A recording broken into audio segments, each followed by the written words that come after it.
Friends, previous chapter में हमने जाना कि किस तरह कंपनीज डायरेक्टली इन्वेस्टर्स को सिक्योरिटीज इशू करती है प्राइमरी मार्केट के जरिए। इस चैप्टर में हम समझेंगे कि किस प्रकार सेकेंडरी मार्केट के यूज करके इन्वेस्टर्स उसी कंपनी की या किसी भी कंपनी की सिक्योरिटीज परचेज कर सकते हैं और सेल भी कर सकते हैं। अब अगर कोई व्यक्ति या कोई इन्वेस्टर किसी कंपनी की सिक्योरिटीज परचेज करना चाहता है, चाहे वो इक्विटी शेयर्स हो या डिवेंचर्स हो, और वो प्राइमरी मार्केट में उस अपॉर्चुनिटी को परचेज करने की अपॉर्चुनिटी को मिस कर चुका है, तो उसके पास क्या रास्ता अवेलेबल है? तो उसके पास जो रास्ता अवेलेबल है उन सिक्योरिटीज को परचेज करने का या सेल करने का, वो होता है सेकेंडरी मार्केट। इस चैप्टर में हम समझेंगे कि सेकेंडरी मार्केट क्या होता है। For buying and selling equity shares and even for various debt instruments, the secondary market is used, which is commonly referred to as the stock market or बाजार और शेयर बाजार और स्टॉक एक्सचेंज और bourse.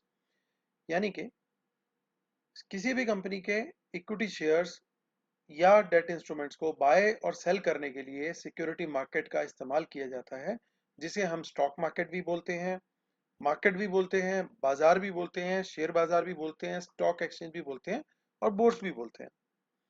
इसमें आते हैं हमारे national stock exchange, Bombay stock exchange और वर्ल्ड के सभी एक्सचेंजेस जो स्टॉक एक्सचेंजेस हैं, जैसे डाउ जोन्स, नास्डाक, S&P। तो ये सब भी सेकेंडरी मार्केट का हिस्सा कहलाते हैं। और इंडियन कॉन्टेक्स्ट की अगर हम बात करें तो सिर्फ नेशनल स्टॉक एक्सचेंज और बॉम्बे स्टॉक एक्सचेंज, जो मेजर स्टॉक एक्सचेंजेस हैं, वो सेकेंडरी मार्केट का हिस्सा कहलाते हैं। The defining characteristic of the secondary market is that investors trade among themselves. अब प्राइमरी मार्केट में तो क्या होता है, कंपनी शेयर्स डायरेक्टली इशू करती है एक इन्वेस्टर को, कोई बीच में दूसरी पार्टी नहीं होती। अब यहाँ पे कंपनी खुद इन्वॉल्व नहीं है। यहाँ पे क्या हो रहा है, किसी शेयर होल्डर के पास अगर कोई शेयर्स पड़े हैं और वो बेचना चाहता है उन शेयर्स को, तो वो किसी दूसरे व्यक्ति को जो कि उन शेयर्स को खरीदने में इंटरेस्टेड है, उसको बेचेगा।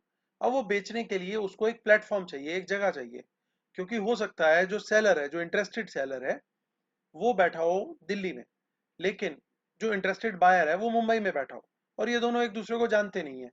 लेकिन क्योंकि वो शेयर्स लिस्टेड हैं नेशनल स्टॉक एक्सचेंज पे या बॉम्बे स्टॉक एक्सचेंज पे, तो वो क्या करेंगे, वो नेशनल स्टॉक एक्सचेंज के प्लेटफॉर्म पे जाएंगे थ्रू देयर ब्रोकर।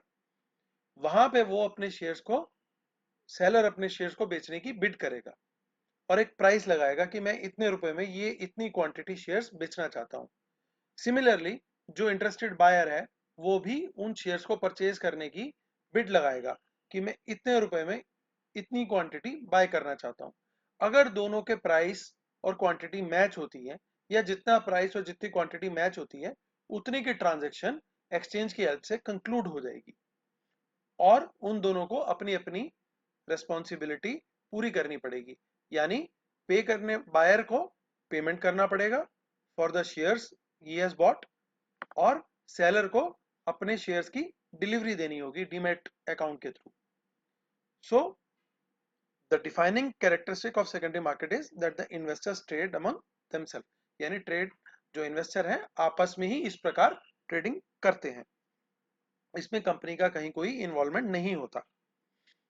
दूसरे इंटरमीडियरीज का इन्वॉल्वमेंट जरूर होता है, जैसे कि स्टॉक एक्सचेंजेस, जो कि होते ही सेकेंडरी मार्केट का मेन प्लेटफॉर्म है, और ब्रोकर्स का भी इसमें हेल्प लेना पड़ता है।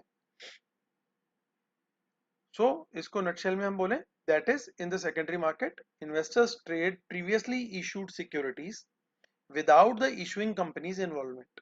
जैसा हमने अभी बोला कि सेकेंडरी मार्केट में इन्वेस्टर्स पहले से इशू की गई सिक्योरिटीज को कंपनीज के बिना इन्वॉल्वमेंट के आपस में ट्रेड कर लेते हैं। For example, if you go to buy Reliance industries limited stock, जिसका कोड रिलायंस है, तो अगर आप रिलायंस का स्टॉक खरीदना चाहते हैं, you are dealing only with another investor who owns shares in Reliance. तो आप किसी दूसरे इन्वेस्टर के साथ ही डील करेंगे जो रिलायंस के शेयर्स को होल्ड कर रहा है। आपको कंपनी के साथ, रिलायंस इंडस्ट्रीज लिमिटेड कंपनी के साथ डील करने की कोई जरूरत नहीं पड़ेगी। So Reliance is not directly involve with the transaction. तो ये जो ट्रांजेक्शन होगी, buying and selling of shares of Reliance industries Limited, ये दो इन्वेस्टर्स के बीच की ट्रांजेक्शन होगी। सो दोस्तों ये होता है कॉन्सेप्ट सेकेंडरी मार्केट का। Thank you so much.